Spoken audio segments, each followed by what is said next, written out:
ચકલીને કયા કથી એક મોતી મળ્યું. ચકલી એ તેને પોતાના નાકમાં પહેરી લીધું.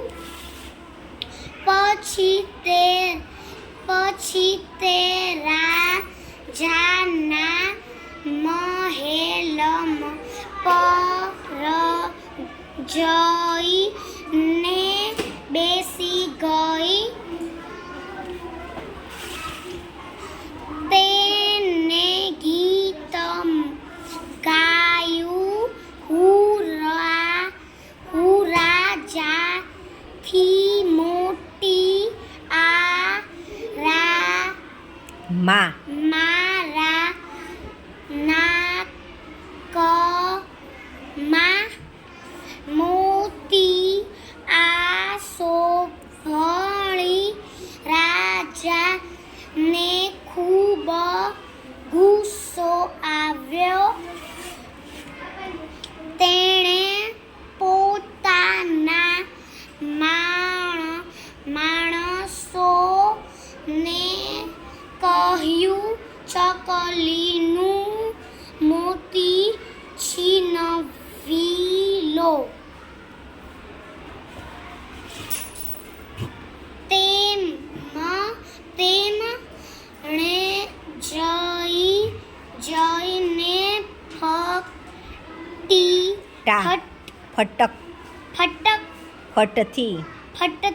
ચકલી પાસે ગઈ. મોતી છીનવી લીધું. મોતી તેમણે રાજાને આપ્યું.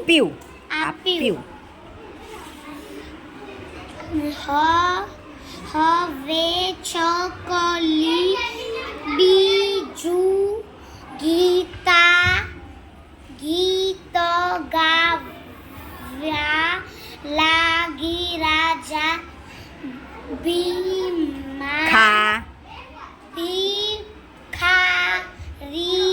મારું મોતી છીનવી લીધું. આ સાંભળી રાજાને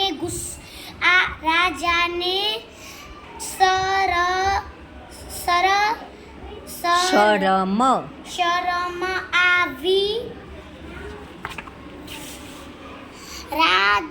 રાજાના માણસોએ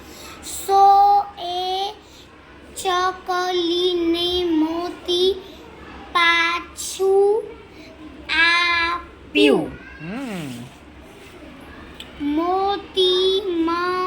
મોતી મળવાથી ચકલી ગાવા લાગી.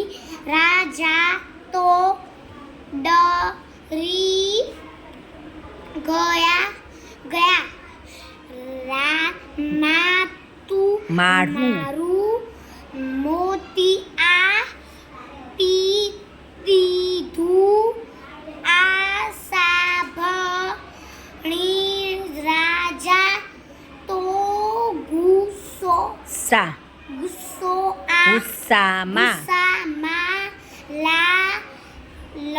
લાલ થઈ ગયા. તેણે સપાડીને કહ્યું, આ બદમાશ ચકલીને પકડી લાવે.